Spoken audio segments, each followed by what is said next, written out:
Oi, eu sou a Jéssica Marinzec e há mais de 10 anos eu trabalho para deixar o vinho mais acessível aos brasileiros. E eu faço isso de diferentes maneiras, seja selecionando, comprando e vendendo vinhos acessíveis, como também na frente de educação. Comunicar o vinho de forma leve e divertida é um dos pilares da minha carreira e tem dado certo, viu? Foi por isso que eu criei o podcast Aula Aberta de Vinho. Aqui, meus convidados trazem suas dúvidas sobre diferentes temas do universo do vinho e eu respondo sem rodeios e sem palavras difíceis. É conteúdo para gente real e não para técnicos. E então, bora lá?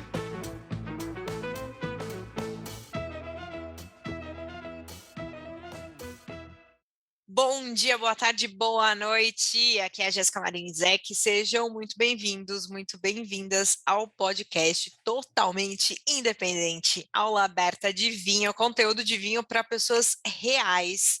O tema do episódio de hoje, eu acho que ele nem é muito clickbait, assim, eu não escolhi ele muito ao meu favor, mas ele dá muito pano para manga, que são os vinhos clássicos, né? O que é, onde vivem, do que se alimentam. É sempre bom a gente, lógico, provar o que a gente gosta, mas também saber o que é clássico por aí, o que talvez eu tenha que beber antes de morrer.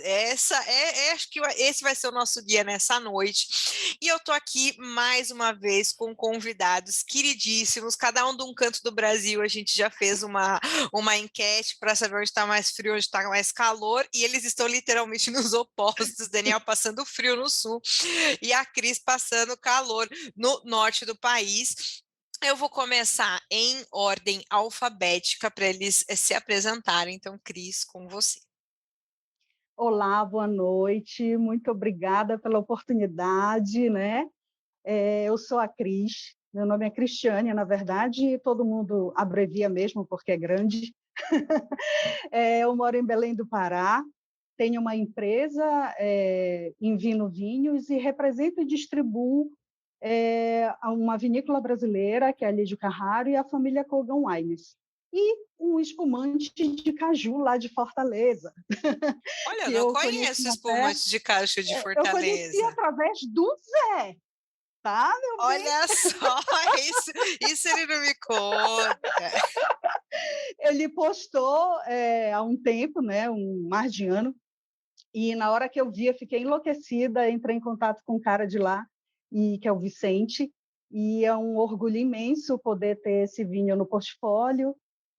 A família Kogan Wines, entre vinhos argentinos e brasileiros de pequenos produtores, e com muito orgulho também, Era dos Ventos, do querido Luiz Henrique, sua querida e amada Thalise Zanini, e trabalho há 3 anos profissionalmente, e estudo vinho há uns 7 anos, tentando entender alguma coisa. Meu Deus do céu, já fiquei com medo aqui. Muito bom. E Daniel, olha só, episódio de número 14, temos um reincidente aqui, temos uma pessoa que pediu para participar de novo, e Daniel está aqui novamente. Daniel, eu não vou lembrar o nome ou o número do episódio, mas enfim, se apresenta novamente para a galera. Não, pode deixar. Bom, eu sou o Daniel, eu também não me lembro o número do episódio que eu participei, mas foi um dos primeiros, eu acho. Eu acho que era o terceiro ou quarto episódio, que era sobre como armazenar vinhos, né? Como guardar vinhos. E eu não lembro nem um mês que a gente gravou isso, na verdade. Então faz bastante tempo já, Aí é mas enfim, eu março, eu sou o acho, Dani. março ou fevereiro, um negócio assim. Foi por ali, tava quente ainda. Enfim, mas eu sou o Daniel, sou aqui de Porto Alegre, trabalho com marketing, agora comecei, ano passado eu fiz um freela aqui para uma loja de vinhos aqui de Porto Alegre, agora estou num um outro parceiro aí, que é um e-commerce barra importadora, e estamos aí, né, na luta agora, trabalhando de novo com isso aí, é muito massa. Muito bom, muito bom. Daniel já sabe, Cris já sabe, aliás, todo mundo que ouve esse podcast já deveria saber que antes deles começarem a me fazer as perguntas que eu não tenho a menor ideia, inclusive não tenho a menor ideia, dependendo do podcast, eu dou uma preparada, mas só que hoje eu estava tão louca que eu nem me preparei. Se eu não souber, eu vou usar o Google para me ajudar aqui. Mas, enfim, tem o quiz da Jazz. Tem o quiz da Jazz para a galera. E a minha pergunta, na verdade, para vocês, acho que ela é um pouquinho até mais de curiosidade minha, assim. Qual que é a rede social que vocês mais usam para aprender ou descobrir ou se aventurar mais no mundo dos vinhos? Acho que agora eu vou começar com o Dani. Eu uso bastante o Instagram mesmo, né? Mas eu acompanho muito o LinkedIn também. Eu acho que tem muita coisa interessante no LinkedIn, com matérias super massas e tal. E muito newsletter por e-mail também. Não é exatamente uma rede social ali, mas eu acompanho bastante. Inclusive a única que é da Jazz mesmo, acompanho direto. Mas eu acho que o LinkedIn ele acaba trazendo um pouco mais de profundidade, assim, falando mais de mercado mesmo, né? Enquanto o Instagram ele já traz mais conteúdo ali de todos os tipos, né? Tem tanto coisa de mercado, quanto tem coisa de curiosidades do mundo do vinho, quanto tem uns memes legais, né? Então tem muita coisa diferente. Nossa, suspeita de falar de LinkedIn, todo mundo fala, você é ativa, né? Eu sou, assim, freak de LinkedIn, eu amo LinkedIn. E você, Cris, tem alguma outra rede social dessas que a gente não falou, ou qual que é que você mais gosta? Eu vejo assim, tem algumas questões quando a gente procura sobre vinho, que agora o Instagram ele está com essa conotação mais rápida, né, de informação mais leve e rápida. Então, tem assuntos que a gente precisa um pouco mais de profundidade e a gente não consegue obter isso pelo Instagram, né? Então, eu gosto muito de newsletter, a tua está espetacular. Eu gosto muito do YouTube também, porque conseguem passar umas aulas mais longas, curiosidades, com nível de história. Eu gosto muito dessa questão de história, as coisas que a gente aprende hoje, como era antigamente, isso a gente não consegue obter pelo Instagram, né? Então, geralmente é YouTube, newsletter, o Instagram, às vezes eu uso mais para, tipo, a pessoa postou e deu um link lá para ir para o site, né? Para ir para o canal do YouTube. Usa mais como uma busca quase para que possa levar, né? E também assim muito do mercado de vinho, a gente consegue pegar pinceladas no Instagram. Então acaba sendo como uma referência apenas para saber onde buscar algo com mais profundidade, né? Muito legal. As newsletters estão assim, pipocando cada vez mais, isso é muito legal. Vocês não usam TikTok, olha eu fazendo a pesquisa de campo, vocês não usam TikTok para vinho ou vocês não usam, assim, vocês veem algum futuro no TikTok e o vinho? Como é que é a opinião de vocês? Eu não uso... Ai, desculpa, Cris, vai lá. Nada! Eu não uso TikTok, não é nem por nada, é porque eu ainda não tive tempo para olhar, mas pelo acompanhamento do mercado, né? É importante estar de olho nisso. A gente que trabalha com varejo, que trabalha com atendimento ao público, é importante dar uma atenção para essa ferramenta, né? Mais por uma questão de tempo mesmo, que às vezes eu sempre acho, por conta dessa situação toda, de sempre uma correria, que a gente está sempre atrasado, né? Então, sei lá, mal saiu do Dia dos Namorados, já é Dia dos Pais. Então, daqui a pouco é Natal. Então, parece que a gente está sempre atrasado. Então, acontece também com isso, né? Mas eu acho super importante. Eu gostaria de ter possibilidade de poder me aprofundar um pouco mais, né? De saber a forma de se comunicar por essa ferramenta sem precisar dançar ou propriamente alguma coisa assim, porque eu sou super desengonçada. Não, imagina. Tem um lance do teu. Eu estou perguntando, mas não necessariamente a gente precisa estar ativo em todas as redes sociais, mas enfim. E você, Dani, qual a tua relação com o TikTok? Eu não tenho, na verdade. Eu já utilizo. Zero. Na verdade, eu tenho, mas eu deletei o aplicativo, né? O perfil até existe lá, provavelmente. Mas eu usava um pouco por causa do meu trabalho anterior, né? O meu trabalho real oficial, que eu trabalhava com varejo também e tal. E era importante porque a gente estava justamente, foi aquele momento do desenvolvimento do TikTok, quando começou a bombar. a gente começou a fazer algumas coisas por lá também, então eu, consequentemente, tive que ver como é que funcionava o negócio, assim, mas não é muito a minha, porque e no Instagram, assim, para eu assistir alguma coisa com um som já é muito difícil, né? Eu só boto o volume, assim, se é alguma coisa que me chama muita atenção, não fico ali no Reels 4, 3 horas por dia, assim, vendo coisas engraçadas que, cara, tu perde o tempo ali muito fácil. Não, assim, tem essa questão do tempo, mas isso para mim é tão engraçado mesmo. É muito difícil ver. Por isso que existe, ó, ainda assim, as legendas, claro, até para um público que é surdo e tudo mais, mas assim, quem fica no áudio, né, assim, o tempo inteiro daqueles vídeos é super difícil. E o TikTok você não tem muita escolha, né? Ou você ouve o negócio ali. Então, você precisa parar e se dedicar a ouvir o TikTok. Não é, às vezes, um YouTube que você está ali no seu desk, está mexendo em alguma coisa e ouvindo alguma parada que rola. Interessante, muito bem. Última pergunta do Quiz a Jazz é o seguinte: se um vinho, não sei se caiu essa pergunta para você no dia, Dani, mas assim, se um vinho pudesse te dar um superpoder, assim, para ti, assim, tomei um gole do vinho, pá, sei lá, qual superpoder você queria que o vinho te desse? Cris, vai. Diminuir os impostos de vinho no Brasil. Ai, maravilhosa, já cancelamos um pedido aqui, ó, para todo mundo. A Cris já resolveu, já podemos pedir a adega infinita agora. Sabe quanto é a ST aqui no Pará? Deus ajude, fala.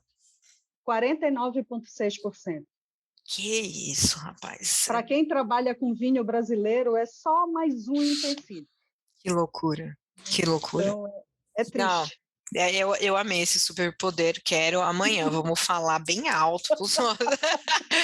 Para ver que o universo conspira, né?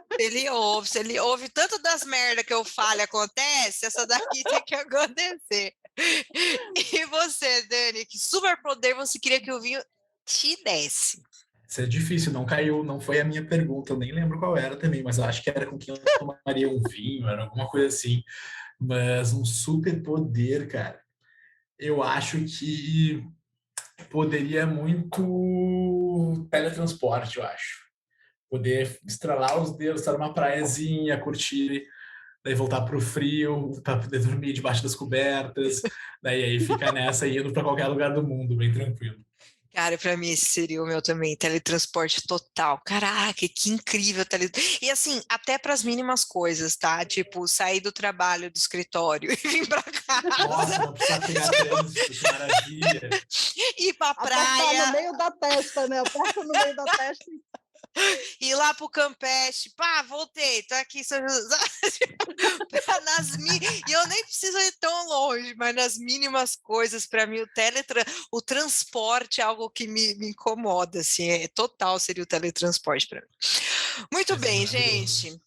Aquecidíssimos, agora é o momento de vocês me perguntarem, já vou até arrumar meu fone, tomar uma água, e quem quiser começar, pode começar. Bora.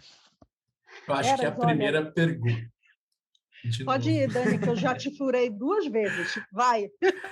Eu acho que a primeira pergunta é o que é um vinho clássico, né? O que torna um vinho ser clássico? Né? Eu acho que essa é a pergunta assim, para os mais leigos, assim, e não para os mais leigos, acho que para todo mundo. Né? O que o fato torna, né? Cara, é um vinho que é carregado de história, né? Podemos falar assim. E, cara, o que é essa história? É uma história recente, é uma história de 1000 anos, é uma história de 15, 20, 30, 40 anos? Aí fica um pouco difícil a gente setar isso, né? Mas a gente pode falar que o Malbec é o clássico da Argentina da mesma maneira que a gente pode falar que Bordeaux é um dos clássicos da França, né? É basicamente o trade, a marca registrada, né? Aquilo com que aquela região ou aquele país é lembrado. Acho que vale muito, e eu gosto sempre do comparativo com pessoas, né? Quando alguém faz uma piada ou ri de um jeito diferente, ou fala um comentário, a gente tem mania de falar, putz, é clássico do fulano ou da fulana, né? Porque é o que você lembra daquela região ou daquele país, por exemplo. Independente da gente setar história aqui, porque aí os mais clássicos vão falar que, pô, não, você precisa de 1000 anos de história para falar que um vinho é clássico. Lógico que na família Catena vai falar, não, pera um pouquinho, né? Eu não tenho 1000 anos de história, certamente, mas o que eu faço e fiz aqui é um clássico, independente das polêmicas em torno de nome, de descaminho e tudo mais, mas não deixa de ser um clássico. Então, acho que por aí a gente já começa a definir aí alguns clássicos, né? E vocês podem discordar de mim também, se vocês acharem. Eu também, essa questão que quando eu coloquei lá no Instagram para a caixinha, a maioria das pessoas veio me perguntar, mas o que é um clássico, né? Porque a gente só tem como referência de clássico no Brasil a Europa. Quando a gente pensa em vinho clássico, pensa na França, né? Pensa na Borgonha e Bordeaux, pensa do Barolo, né? Enfim, o vinho do Porto, tudo isso. E aí eu te faço uma pergunta, né? Que a gente chegou a discutir aqui. Existem uvas clássicas ou estilos de vinho clássicos, né? Porque tu pontuaste aí a questão do país, né? A Malbec na Argentina e tal, mas a gente tem essa situação de ser a uva e também um estilo, né? Como o vinho do Porto, por exemplo. Um estilo que é super clássico, que é exatamente isso, esse vinho do Porto, esse vinho fortificado, essa produção, e a uva certamente. Então, quando a gente pega ali, voltando para a França, né, falando de Madiran, que é aquela região no sudoeste, da onde surgiu a Taná. A Taná é o clássico de Madiran. Posso conhecer mais, posso conhecer menos, mas a uva e o estilo dessa uva ali em Madiran, ali no sudoeste da França, é um clássico daquele lugar. E é isso, não precisa necessariamente ser o rótulo, pode ser até ser o blend. Qual que é o blend clássico de Bordeaux, né? Cabernet Sauvignon, Merlot, um pouquinho de Cabernet Franc. Esse é um blend clássico. O blend clássico do Douro, por exemplo, Touriga Nacional, Tita Roriz, Touriga Franca, também é um blend clássico, né? E quando a gente tem eu acho que eu estou muito inspirada, eu já sei de onde veio a inspiração para esse podcast. Eu estou assistindo muito Masterchef, que eu não gostava de Masterchef. Eu vou confessar que eu não gostava desse programa. E aí eu peguei Covid, e aí eu fiquei deitada na cama vendo. E aí eles começavam falando tanto dessa base clássica, você precisa ter a base clássica. Eu não, cara, eu amo comer, mas eu nunca estudei gastronomia e tal. Então a base dos clássicos, e isso ficou de fato muito na minha cabeça. Eu acho que foi por isso que eu escolhi esse tema para a gente tratar, porque é muito legal a gente tomar o nosso moscatel, o sangue de boa que seja, mas é muito legal, sabe, o Daniel da Rir, é muito legal saber que existem esses clássicos e que pode ser uma forma de produção, como o vinho do Porto que a Cris falou, pode ser uma região, pode ser uma uva naquela região, tem muitas histórias e esse é o mais legal, né, do mundo do vinho, né? E tu citaste aí Madiran, né, com a Taná, e a gente tem a Taná como clássica no Uruguai, né? Então a gente vê a mesma uva em regiões diferentes, mas clássicas também, né? E clássicas. Virou referência, né? Virou referência. É exatamente o que é referência, né?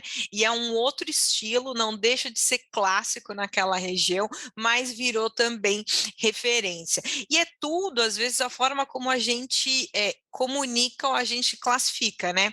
Que o último podcast que eu acabei tendo que gravar sozinha, falando um pouquinho de rituais. Algumas pessoas podem falar, isso é regra. Não, mas pode ser só um ritual que você está fazendo para aquela experiência ser diferente. Para uns vai ser regra, para outros vai ser ritual. E o clássico, ele pode ser essa referência, mas ele não deixa de ser o clássico, né? Do que aquela região representa para o mundo, né? Quando o mundo fala de Uruguai, o mundo está falando de Taná. Tem muito mais que isso? Tem Albarinho, tem Albarinhos incríveis, mas já virou clássico do Uruguai? Talvez para os uruguaios já virou, mas para o mundo ainda não, mas são incríveis. Mas ele ainda é uma produção nichada, né? Ele não é uma produção que representa tanto aquele país, né? E essa questão do clássico, né, eu vejo que tudo que mantém constância de qualidade ao longo do tempo vira referência e, por si, fica clássico, né? Então, para a gente, essas referências ainda são do velho mundo, né, da Europa, e aí a gente meio que traz para o nosso universo e entra aqui que a gente está, na verdade, numa pesquisa, no encontro do clássico no Brasil, né, também. Espumante, por mais recente que seja a história, é clássico. Hoje mesmo estava numa reunião com um português que estava exaltando assim nem trabalha com vinho nacional, mas exaltando os nossos vinhos, né? A gente pega a Austrália e é isso que a gente falou agora. A gente pensa só Europa, né? Mas Barossa e o Shiraz na Austrália é a representação. Por mais recente que seja a história ali de produção, é o que representa muitos deles, né? Deixa eu perguntar para vocês, qual então dos clássicos, pensando nisso, né, nessa representatividade, quais dos clássicos que vocês já provaram e mais gostaram? Dani, tá com o microfone desligado. Agora Rapaz, peraí. Não, eu ia até falar que clássico para mim aqui é o country wine suave que eu tomava com a minha mãe quando eu era novo, né? Foi quando eu comecei a tomar vinho. Para mim, esse é o cara, queria o sangue de boa. muito bom. Mas dos clássicos, assim, né? Como vocês estavam falando dos Shiraz australianos, dos Malbec argentino. Recentemente eu tomei os primeiros Shiraz australianos, assim, e, cara, para mim foi incrível, assim. Foi semana passada e no anterior, assim, foi maravilhoso, assim. Gostei demais. Cara, eu sou suspeita, assim, eu amo o churrasco da Austrália e é uma complexidade, e é aquela pimenta negra, aquela loucura. Eu sou maluca nesses vinhos, assim, maluca mesmo, gosto demais.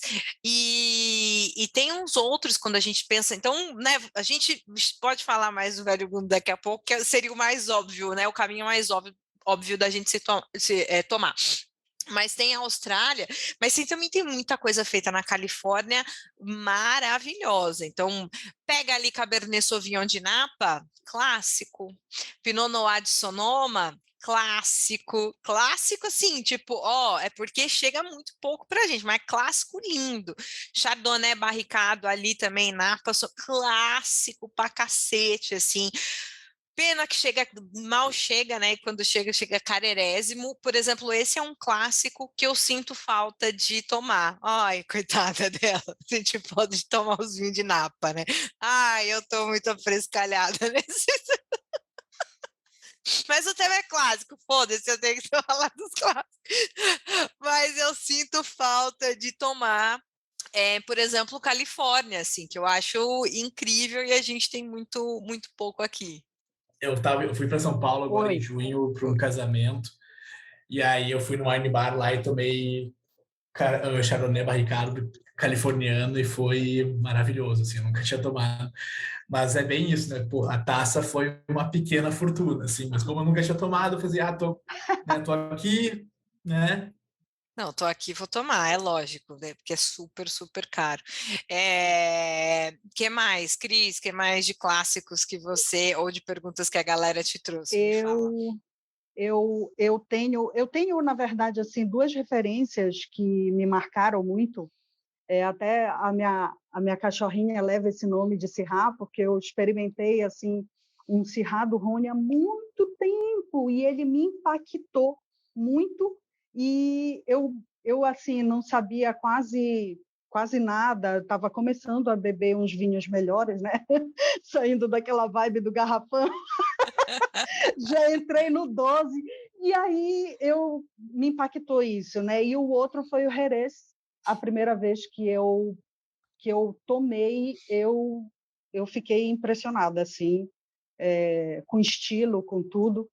Fiquei bem impactada, né. Acho que se a gente saísse daqui sem citar o nome de Jerez, que já tinha fugido da minha memória, mas sem citar Jerez não seria um podcast de clássico. Porque a gente já Não. falou Borgonha, já citou, falou Rabibarã, mas Jerez certamente é um clássico, né? E é muito doido como ele já representou, já foi muito mais forte. Hoje em dia ele parece até um pouquinho nichado, né? Porque é só os mais nerds dos nerds que eu vejo postando e falando de Jerez, mas é sempre com um amor incrível. Então, para quem está aqui ouvindo, nunca ouviu falar de Jerez, é um vinho fortificado, produzido ali no sul da Espanha, feito de uvas brancas, mas que tem estilos incríveis, assim, desde o super, ultra, mega, master blaster seco, pra você comer com Ramon. Ai, meu Deus, eu viveria, como diz meu amigo Ferraz, eu viveria de Jerez e Ramon, era só isso que eu comeria se eu pudesse. E ele vai Onde é que até... assina que eu tô dentro Onde é que dessa aí assina? também. Até o mais parecendo um melaço, que é o Jerez PX, que ele é super doce, assim. Então, cara, é uma das coisas mais clássicas mais representativas de Espanha, que se alguém quiser provar, não é super fácil de achar, né? São poucos os importadores, então certamente estamos falando de Belle Cave, porque eu acho que se a Belle Cave não tiver, a Gabi Frison fica doida. Ela cria um. Ela cria um. Eu lembro que a Decanter tinha a Mistral, Sim. certamente tem Jerez. No Divino vai chegar mais para frente. Zahil eu sei que também tem Jerez, para quem quiser provar, e a gama é muito, muito, muito grande de Jerez no Brasil, graças a Deus. E aí a gente entra também numa outra questão, né? Vinho clássico é sempre mais caro? Eu acho essa é uma pergunta muito, muito boa. Se a gente partir do princípio de que clássico é um vinho que representa a sua região ou é uma uva, não necessariamente ele é clássico, né? Porque vamos pegar de novo o Taná ali de Madirran. Taná de Madirran é, a simbologia maior do vinho daquela região. Ele precisa ser carésimo? Não necessariamente, né? Mas quando a gente pensa nos vinhos mais famosos, mais clássicos do Chile, o primeiro que me vem na cabeça, olha que muito louco, é o Senha, que é um vinho caro, de ticket médio muito, muito, muito alto, mas ele é um dos clássicos de vinhos premiums ali do Chile, né? Mas aí fica até uma pergunta, que eu acho que ela nem é uma pergunta que dá para responder assim como uma fórmula do Excel, não. E pegando o teu gancho, Cris, seria o Cacilheiro del Diablo um clássico do Chile, visto que ele é super representativo desse país e levou o nome do país para o mundo todo? E a gente falando de padrão, de qualidade, a gente vai ticando, né? Padrão, qualidade, tem todo ano. Representa um país? Sim, mas ele é um vinho super de entrada. O que vocês acham? Eu acho que não tem certo ou errado, não. Eu acho que ele é um clássico, mas fica aí, quero ouvir de vocês. Olha, o que eu penso assim sobre essa questão do vinho clássico também, né? Além dele representar um país, um estilo, né? Ele também precisa ter essa questão da linha do tempo, né? De constância de qualidade, né? E não necessariamente de padronização. Quando a gente fala de padronização, parece que sei lá, é um produto que é criado para manter aquele padrão para agradar o público, né? E a gente sabe que o vinho ele sofre uma interferência absurda, né? Cada ano a colheita é diferente, né? O enólogo precisa trabalhar isso de uma forma absurda, né? Essa questão climática está complicada. Então, assim, quando a gente fala de padronização, eu me pergunto, né, será que isso de fato é uma coisa boa e que vira clássico? Mas, ao mesmo tempo, essa questão da história dessa linha do tempo, dele se manter com um nível de qualidade bom, eu acho que já torna ele clássico independente, né? Se ele é de entrada ou não, né? Mas que existe vinho muito bem feito, mais simples, não necessariamente precisa ser um vinho extremamente robusto, né? Para que ele seja, de fato, essa questão de ser clássico, de qualidade, enfim. Dani. Eu acho que também, assim, eu acho que é um clássico, com certeza, até porque tu encontra praticamente em qualquer lugar, né? Tu vai em qualquer lugar do mundo, assim, tem sempre no supermercado tem o Casilho do Diabo, assim. E, cara, é isso, não necessariamente precisa ser um produto super bom, né? Eu faz muitos anos que não tomo, então não sei dizer como que tá o produto agora, mas fazendo um comparativo meio tosco aí com o futebol, quanto clássico horroroso a gente não tem, né? Porque pega os timezinhos pequenos, às vezes, da cidade, mas é um clássico, né? Ai, meu Deus, Remo e Paysandu que o diga aqui. Então, olha, o povo de Santa Catarina vai me odiar, porque aqueles são super fervorosos do futebol, que é o Figueirense e o Avaí, né? Que é super clássico aqui, meu Deus do céu, quando tem jogo ali perto da ponte, você não anda. E aí eu fico pensando, meu Deus do céu, Figueirense e Avaí é o corintiana das DL, assim, sabe? Ai, eu falo, Figueirense e Avaí, Deus me perdoe, ninguém vai ouvir falar disso. Mas um contraponto que eu queria trazer também aqui, porque a gente estava falando dessa possível padronização da qualidade, não estou falando nem da produção, mas que você espera que seja um vinho incrivelmente bom dentro da sua faixa de preço. A gente poderia citar vários super premium, mas, por exemplo, tem o Coulé de Serran, que é um vinho ali do Vale do Loire, que é feito natureba, é biodinâmico, então assim, a produção é pequena e é um clássico do Loire, da seleção de vinhos biodinâmicos. Quando se fala em Chenin Blanc para envelhecimento, é Coulé de Serran na veia que você tem que tomar. Então ele não deixa de ser um clássico, em volume de produção bem menor, com uma técnica de produção completamente diferente, né? Então, biodinâmico e tudo mais, mas ainda assim é um super clássico. Talvez ele não seja um clássico para a maioria das pessoas, mas acho que ele entra na nossa ideia do futebol aí, Daniel, que mesmo que seja um time pequeno, ele é um clássico para aquela bolha, né? Exatamente, já ia até falar, né? Aqui, imagina, vai dizer que Repá não é clássico. Imagina, a cidade para, é feito, é tudo em volta disso, né? E daí eu te pergunto uma coisa, né? Se dinheiro não for problema, se grana não for problema, na dúvida de escolher um vinho, a gente escolhe um clássico? Boa. Eu amei essa pergunta. Eu acho que eu responderia essa pergunta de formas diferentes, dependendo de quem me fizesse essa pergunta. Então, por exemplo, a Cris ou o Dani, que já tem familiaridade, eu ia falar, não, gente, pô, se aventura. Mas eu tive loja e eu não conhecia a pessoa, então às vezes eu falava, olha, esse aqui é um clássico, ó, leva esse Bordeaux aqui, porque ele não vai ter tanino elevado demais, o álcool elevado demais, sabe assim, ele vai estar sempre na casa. Quem fez curso de vinho, tem um curso de vinho que a gente fala tudo, a gente media as características do vinho e era tudo no médio, né? Tanino médio, acidez médio, corpo médio. Vai sempre na casa do mediano, porque ele não vai agradar. Sabe, a pessoa política, né? Porque ela não vai falar mal de ninguém, vai falar bem, vai ficar ali no meio termo.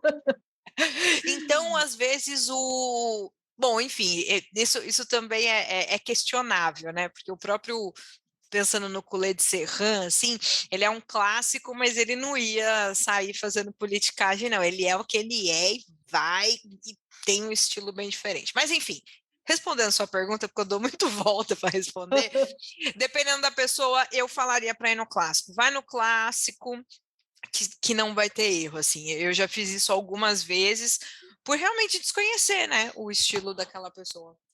Então, porque isso influencia muito, né? Quem que está falando, né? Porque quando pedem indicação de vinho, é uma responsabilidade grande de saber o gosto daquela pessoa, o que ela espera, né? Porque senão depois a culpa é nossa. Me indicou um vinho ruim, né? E daí o vinho é um vinhaço, mas para o paladar dessa pessoa, para o gosto pessoal, não foi legal, né? Então, realmente é preciso fazer quase uma anamnese ali para poder entender o gosto da criatura e indicar alguma coisa, né? Cara, não é fácil mesmo dar essas dicas. Em geral, eu vou relacionando e vou perguntando com outras coisas que a pessoa bebe ou come, para eu tentar chegar nessa dica mais próxima, ou já vou perguntar o que você não gosta, que aí já me ajuda a eliminar algumas opções. Já vai por eliminação, né? O que você não bebe, né? Então, hoje o pessoal falando, olha só, o vinho doce, não bebo. Outro dia eu repostei um meme sobre vinho meio seco, aí alguém assim, eu não bebo mesmo. Aí eu falei, ai, demônio, really? Vou te dar um vinho com 4,2 gramas por litro de álcool. Quero ver se você vai conseguir falar que esse vinho é meio seco, né? Mas, enfim. A gente pergunta só para evitar a fadiga mesmo. Exatamente. E a gente não pode ficar sem falar do rei. O champanhe. rei. Olha, eu achei que ela ia voltar no Barolo, que o Barolo... É porque eu sou da DO Vinhos Brancos Espumantes. Ai, meu Deus, nesse calor de Belém, eu não consigo raciocinar muito bem, tomando vinho tinto muito potente, né? São questões muito pontuais, assim, eu sou uma pessoa que sua. Eu também não sou... Tem que botar o ar-condicionado no 18 para conseguir tomar 20 aí, cara. Não, é incrível, né? Eu até, recentemente, eu fiz uma prospecção para poder fazer um post, eu disse, aqui a gente brinca que tem um sol por pessoa, né? Cada um tem seu sol, porque é tão quente que é difícil, né? E a criatura está na praia com o seu sol em cima da sua cabeça e ela quer tomar um vinho tinto, né? Então, tudo bem, tome, né? Só não vá culpar o vinho, né? Não vai culpar o vinho da sua dor de cabeça, do seu jogo. Eu não dou conta, eu não dou conta, né? eu não dou conta. Então, assim, são essas questões que não tem jeito, né? De gosto, enfim. E até preconceito também, né? Muita gente diz que vinho champanhe, espumante, vinho branco, rosé, vinho de mulherzinha, né? Vinho muito levinho. E aí ele pega, sei lá, um champanhe de 12,5, 13, eu quero ver, né? Olha, mas o champanhe, ele é clássico, obviamente, é a região, né? Então, assim, que colocou aí os espumantes, podemos dizer, talvez, nesse hall da fama, mas é uma região também de blends clássicos, né? Então, o champanhe, ele é produzido majoritariamente por uma mistura de uvas e até uma mistura de safras. Esses dias um amigo meu fez assim, Jéssica, no WhatsApp, eu vou te contar um negócio que eu acho que nem você sabe. Ele trabalha na TI. Aí eu falei, me conta, você sabia que os champanhes, em geral, eles são uma mistura de várias safras para eles ficarem parecidos ano a ano e que só o safrado não é mistura de safras? Aí eu falei, olha, eu vou te falar, ainda bem que é amigo há muito tempo, viu? Acho que ele dormiu quanto tempo para poder... Aí eu falei, sim, demônio, eu sei. Então, assim, é um clássico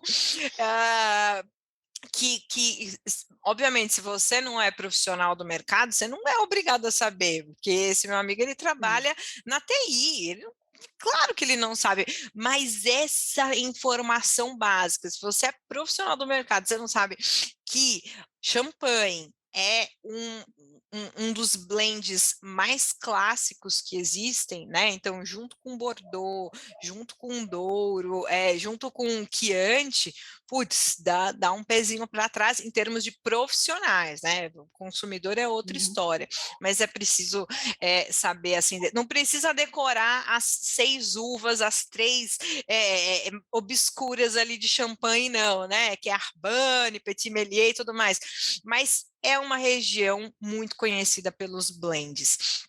E aí, quando a gente fala dessas regiões que são muito conhecidas pelos blends, as pessoas podem se perguntar, como vão se perguntar, né? Mas é bom mesmo, só porque é blend? Porque esse meu amigo ficou, impressionadíssimo, né? E virou clássico, e virou referência a fazer isso por conta do próprio clima, né? Então, cada safra, cada ano tinha um clima diferente, cada uva se adapta de forma diferente, e é uma alquimia, né? O enólogo, a enóloga, buscando o que de melhor tem em cada uma das uvas, né? Então, uma uva vai dar mais elegância, como a Pinot Noir, ali no caso do champanhe, a Chardonnay vai dar mais acidez, e aí alguém vai falar assim, mas meu Deus do céu, eu ouvi dizer que a Chardonnay não tem acidez elevada. E é muito louco, porque quando você estuda os clássicos, você entende que Chardonnay em champanhe contribui com acidez para aquele vinho. Então, é isso que é muito legal da gente ter essa base dos clássicos. Obrigada, Masterchef. Caraca, Masterchef. Tu acreditas que uma vez eu atendi um cliente e eu estava apresentando uns vinhos e todos eram blends, né? E daí eu falei isso para ele e ele falou assim, nossa, então alguma coisa deu errado aí, né? E assim, antes da gente sentar, ele leu o currículo dele, né? Para que eu entendesse que ele tinha algum conhecimento de vinho. E aí ele pegou, quando eu falei, olha, todos são blends e tal, papapá. Não, então deu alguma coisa errada aí, né? Porque quando o enólogo mistura, é porque deu errado e ele precisou corrigir. Eu precisei tirar meu espírito daquele espaço e depois voltar, porque eu disse, ele matou Bordeaux assim com 7 facadas, né? Então, a história, enfim, e é difícil. Quando fala É que de blend o mundo do vinho, eu acho que tem outras profissões também, por exemplo, eu acho que o personal trainer, o mundo dos esportes, que a galera faz um curso, começa, e aí começa a dar regra, né? Não, você não faz o agachamento assim, não, você faz o agachamento de outro jeito, não pode puxar desse jeito, você tem que puxar, sim, você começa, você vira, né, essa espécie de guia, pseudo-guia de um negócio, mas acho que em outras profissões acontece isso também. Mas o Dani tá quietinho, Dani, então as mulheres hoje estão falando demais. 2 mulheres tagarelas. Não, você estava falando, né, começar aí do assunto de champanhe e tal, e é muito doido pensar que um outro clássico do mundo do vinho, que é o Prosecco, no geral ele não é blend, né? No geral ele é um espumante de uma uva só. Cara, muito bem pontuado. Então, o Prosecco, que é o clássico do italiano ali, um dos espumantes mais clássicos, é uma uva só. Mas Franciacorta é blend, que é um espumante super semelhante ao champanhe, que eu gosto bastante, mas as pessoas conhecem muito mais o Prosecco, que de fato é feito com uma uva só. E olha só, ótimo você ter trazido o Prosecco, porque o Prosecco, ele é um clássico, mas o Prosecco Rosé nem tanto, porque ele surgiu agora. Então, fala, olha, toma esse vinho. Você não vai apresentar um Prosecco Rosé e falar, olha, esse aqui é um clássico. Não, porque ele surgiu ontem, o Prosecco Rosé. Você pode falar, olha, na região que se produz um dos espumantes mais renomados no mundo, começou-se a produção de um novo estilo. E ele ainda é um novo estilo dentro de um clássico, né? Então, você não apresenta ele assim como o clássico. Mas foi muito legal ter trazido o Prosecco aqui. Um outro ponto também dessa questão dos clássicos, a gente até falou antes, né, do vinho do Porto e tal, que pouca gente sabe que existe o vinho do Porto Branco também, né? no geral, a galera vai só no tinto e tal, e o vinho do Porto Branco ainda faz aquela maravilha chamada portônica, né? Isso que eu ia Negócio falar. maravilhoso, meu Deus do céu, cara. Será que a galera conhece a portônica, ou o drink, né? Acho que é o drink, o portônica, e não conhece, e não será, não, tem que realizar, né? Porque quando você fala portônica, eu acho que as pessoas falam, ah, sim, portônica. Não sei, tô chutando. Mas quando você fala, sabia que produz vinho, vinho do Porto Branco? Vinho do Porto Branco, mas e portônica eu conheço. Então acho que as pessoas não ligam Lé com Cré nessa hora, mas é verdade. E o próprio vinho do Porto Rosé, que é super, super recente, e ele foi uma criação justamente para trazer novos consumidores, né, pro mundo do vinho do Porto, onde os seus bebedores estavam ficando mais velhos, e a gente precisa de bebedores mais novos, não ri, Cris, a Cris tá rindo, tô chamando, a mulher acabou com a minha... Porque eu me identifiquei. Não, é porque, gente, se a gente não trouxer consumidores novos, vamos todos daqui, ó, eu tô com 38, daqui a o quê? 40, bom, 40 anos ainda dá um tempo. Mas trazer gente nova e renovar, mas é uma novidade, não dá para falar que o vinho do Porto Rosé é um clássico, porque não tem como. Eu tenho um restaurante aqui, que é um restaurante parceiro, e eu vou lá e eu como de sobremesa um pudim de café com vinho do Porto, né? E aí eu sempre peço, e eles ficam assim, o vinho do Porto, bora que eu quero fazer esse negócio aqui. E aí uma vez eu coloquei o gerente e o maître, experimentem, gente, para que vocês possam oferecer para os clientes isso aqui, né? Então, vinho do Porto, eu sou assim alucinada, na verdade, por vinho fortificado, Jerez e tudo. E assim, eu acho sempre incrível. E, de fato, os consumidores estão ficando mais velhos. E, na verdade, é uma associação a pessoas mais velhas, né? Uhum. Quando a gente ouve falar de vinho do Porto, meu avô tomava antes do jantar, né? Meu pai tomava, né? E tudo, nunca é alguém super descolado, jovem, 20 e poucos anos, quero um vinho do Porto aí, É um cálice de tem. vinho do Porto. Cálice, não tem. não é. Olha, conversa boa é assim, a gente já está chegando em 1 hora, tá, de conversa. Acho que foi uma das mais rápidas que eu já tive aqui, porque assim, Isso que a gente nem entrou mais a fundo nos italianos e nem falamos do risinho alemão ainda, né? A gente não falou olha só quantos... Nossa, um monte. Riesling... Itália, então, cara, a Itália, eu estava até em algum momento pensando assim, a Itália episódio. Tem um clássico para chamar de seu em cada canto, né? Porque, assim, é uma loucura. Bom, França também, lógico, mas assim, a Itália tem um clássico para chamar de seu em cada canto, na versão branca, na versão tinta. Então, assim, a Itália realmente daria um novo episódio. Inclusive, os próximos eu vou começar a trazer um pouquinho mais de países e tudo mais. Para a gente fechar. Mas, gente, já estamos chegando em 1 hora. Eu quero saber se a gente tem mais perguntas, como é que vocês estão do lado de vocês. Se a gente fosse falar de um vinho clássico nerd, assim, algo que está totalmente fora da curva, fora esses todos que a gente citou, por exemplo, sei lá, Geórgia. Ave Maria, que mais nerd que Jerez, eu não sei mesmo qual seria. Um vinho clássico, super, ultra, mega... Beaujolais, não. Beaujolais é uma opção. Beaujolais. É Beaujolais. Clássico nerd é Beaujolais. A galera ama o Beaujolais, né? Amam um Gamay. Para quem não sabe, então, Beaujolais... regiãozinha, fica ao sul da Borgonha, ao norte do Rhône, basicamente ali no centro da França. 95%, 95%, eu acho, dos vinhedos são plantados com Gamay. que é, né, nível glu-glu alto, mas tem os mais encorpados. Eu acredito, porque assim, porque você falou dos que a gente não mencionou, né? Porque para mim seria Sim, sim. Jerez, mas eu colocaria Beaujolais, certamente. É porque Jerez é sei lá, né?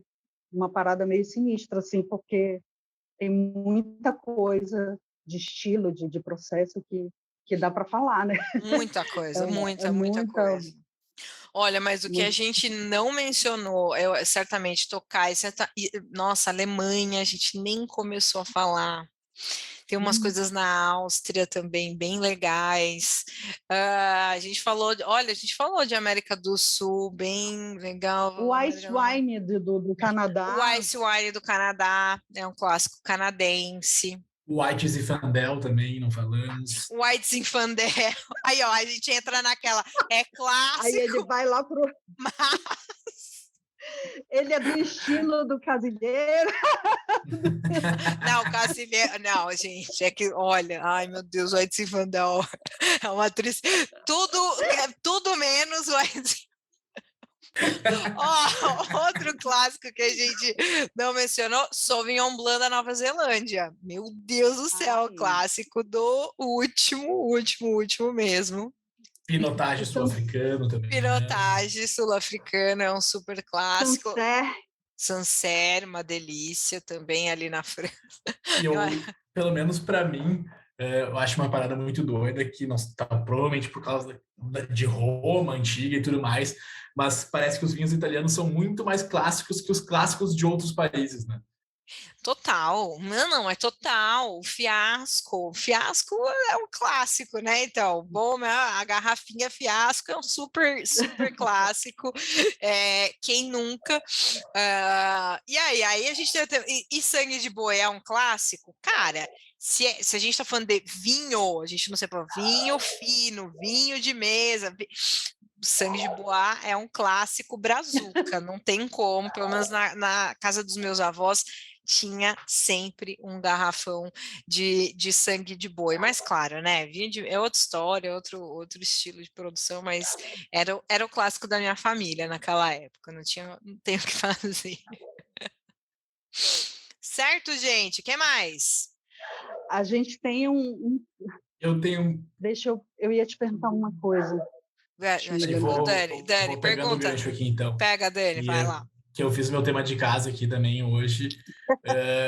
E um amigo perguntou se o vinho é clássico só pelo terroir ou pela uva, ou também por safras que são muito conhecidas. Safras. Olha só, hein? É verdade, você viu que eu não fiz a minha lição de casa, esqueci de um monte de coisa. Cara, tem safras, assim, super clássicas, né? 2005, ali em Bordeaux, 2009, 2010, 2005 aqui no Brasil, é uma super safra, 2015 no Brasil, não, peraí, que ano a gente tá? 22. 12 e 18 2012, 2015, exatamente isso que eu ia 18, falar. 20. Exato, 2012 no Brasa, é uma super safra. Existem safras clássicas, né? E aí alguns desses elementos eles vão se adicionando também no preço, né? Então a gente pensa uma uva clássica, uma Pinot Noir, uma região clássica, numa safra, sim, só vai ficando mais caro. E aí entra naquela pergunta da Cris. Pode ser caro? Pode ser muito muito caro, né? Justamente porque vai se adicionando, mas a safra é um outro elemento. Você fala, putz, essa safra que ninguém vai ter, é um super clássico. Não é extinção, a escassez, o gatilho também de escassez faz com que vire ainda muito mais um clássico, né? Quando a gente fala de safra. Fica mais caro ainda, né? Mais ainda. Cris, você falou que tinha mais uma pergunta aí, me fala. Pois é, mas eu esqueci. Você esqueceu. Mas não tem problema. Não tem problema.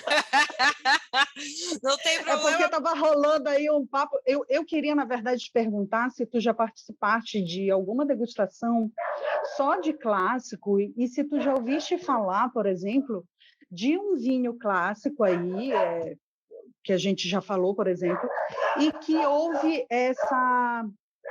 essa ruptura de qualidade consecutiva. Só para Ruptura de a gente qualidade fazer um num link daquilo clássico? que a gente falou no início, né? Sim, Ruptura de qualidade tipo, num sei clássico. lá. Sim, acho que é um caso famoso do próprio Chianti, né? O próprio Chianti é uma história de um vinho que, enfim, uma das primeiras regiões demarcadas ali, tem quem fala que é Douro e Chianti, eu não estou aqui para defender ninguém, mas começou-se a produção em grande volume, começou-se a colocar vinho branco na produção de Chianti, que baixou a qualidade, e aí a fama dos vinhos ficaram assim meio feia, né? Tanto que o movimento dos super toscanos começou a surgir ali na década de 40, justamente nesse imbróglio da fama dos vinhos toscanos junto com o Chianti e tudo mais, mas obviamente recuperaram, mas é um bom ponto aí sobre essa fama que deu esse clássico que deu uma caída. Agora, degustação, cara, eu já fiz algumas, eu sou bem ruim de memória, tá?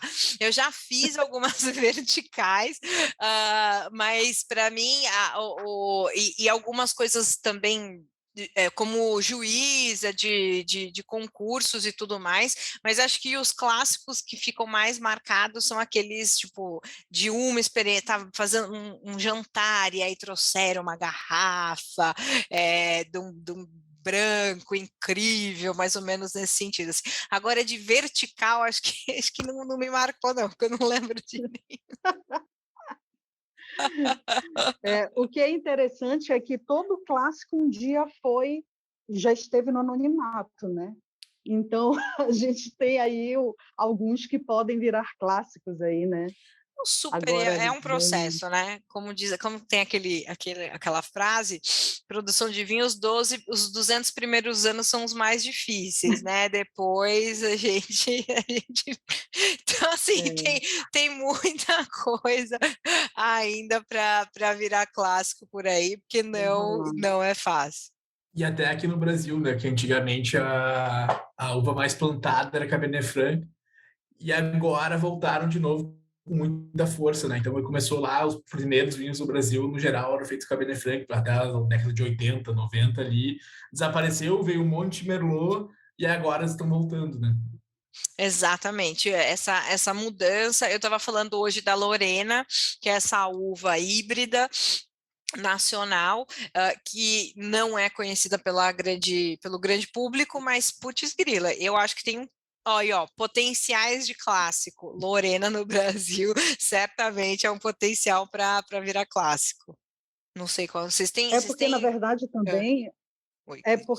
assim, aqui no Brasil, por exemplo, que a gente tem uma história que na verdade ficou meio submersa por conta de uma questão de mercado mesmo. O Brasil, para tentar se colocar dentro desse espaço do vinho, né, que todo consumidor meio que tem referência à Europa e tudo, e para querer se colocar, eles começaram em grande massa a trabalhar uvas que não necessariamente são tão bem adaptáveis, né? E quando a gente vê alguns pequenos produtores com aquelas uvas que às vezes ninguém sabe, ninguém ouve o nome, e eles buscando esse resgate histórico de representação de um povo, né? E ter espaço para isso, né? Para que essa natureza possa falar um pouco mais do que, sei lá, é um debate meio filosófico que eu tenho pensado muito nisso com relação ao vinho nacional, né? Então, tem muita coisa ainda para acontecer e muita gente fazendo coisa bacana por aí, não necessariamente comercial, que está aí no mainstream, mas que a gente consegue ver coisas incríveis já, e nem é tão recente, né? Tem gente fazendo aí coisa legal há 20 anos e mais de 20 anos e tudo. Então, é um embate muito grande, né? Sim. Quando a gente entra em contato com isso, né? E ter essas coisas. Então, assim, eu estou meio filosófica, meio poeta, porque eu fico tenho estudado muito sobre isso, tenho tido muito contato com o Zanin. O Zanin é um poeta apaixonado por vinho, e assim, cara, tu vai me deixar doida. Para quem não conhece, o Zanini é um dos maiores produtores de vinho aqui no Brasil. Deem uma olhada, porque o cara é muito fera. E aí, olha, para a gente encerrar, eu vou voltar com o quiz da Jazz rapidinho, vou inovar, vou colocar o quiz da Jazz no final e vou perguntar para vocês, o que tem potencial de virar clássico no mundo? Eu já falei do Lorena, pronto, já respondi. Agora é vocês acham que é alguma coisa que tem potencial para virar clássico hoje? Eu acho que sim. Eu ia falar. Eu acho que agora o resgate que estão fazendo no Chile também agora com a País, eu acho que tem um puta potencial de virar um clássico aí. Tomei recentemente, achei maravilhoso, assim, achei bem gostoso. Para quem gosta de Pinot, lembra bastante, assim, né? Então acho que tem um puta potencial de ser uma casta que era plantada lá quando no tempo logo que, né, que a América do Sul foi colonizada e tal. Então acho que tem um puta potencial aí de fazer muita coisa boa. Era um clássico, não que caiu de qualidade, mas que as vinhas foram retiradas e deixou uma ótima lembrança. Boa. Uva País, tá, galera? Para quem não conhece, é a Uva País. E aí, Cris, um potencial para virar clássico, o que você acha? Eu não sei, porque é muita coisa. É porque é muita coisa acontecendo, né? É muito estilo, é muita processo assim acontecendo. Então, na verdade, eu acho que é um desejo meu que vire clássico o vinho brasileiro dentro do Brasil, para os brasileiros, na mesa do brasileiro, sabe? Mulher tá muito filosófica, é um desejo, né? É um desejo, porque, sei lá, não, a gente merece. A gente merece. Gente, só quero agradecer a presença de vocês, obrigada mesmo pelo tempo, pela disposição, pela simpatia, pela conversa. Para quem está ouvindo esse podcast até agora, até o final, meu querido, minha querida, muito obrigada! Compartilha esse conteúdo, comenta, dá 5 estrelas aí. Se você não gostou, tô achando estranho, porque quem fica até o final e não gosta, porque gosta pra cacete, ninguém masoquista. Ninguém fica assim até aqui ao final, porque não gostou, tá? Tá caçando pelo em ovo, vai abrir um país aí, um bionacional. Me siga nas redes sociais, das redes sociais de vocês também, por favor, Dani e Cris, se o pessoal quiser seguir vocês. O meu Instagram é... Vai lá, Cris, vai lá. Não, Dani, vai que eu te cortei o podcast inteiro. Não, mas no outro que eu participei, eu também ia e eu me filmava pelas outras pessoas. Aí se eu estou segurando um pouco mais, tá ao contrário. Então vamos lá, o meu Instagram é @DanielJacob_. E é isso, galerinha. Tá muito massa. Muito novamente. bem, muito bom. Cris, como é que é? Cara, coloca o teu arroba. O meu é Cristiane Rosas, o problema é que meu nome escreve com H e 2 N's, então... O H no Cris, tá? Não é no TH, não. Cara, eu tenho um amigo que me chama de Chiristiane. Então... Chiristiane. Mas é CHR, por favor, e 2 N's, Rosas, e é isso. Tem Vino Vinhos, minha empresa. Muito bem, vamos dar força. Gente, muito obrigada pelo tempo de vocês, se cuidem, eu amei o papo. Obrigada, Jéssica. Valeu. Tchau.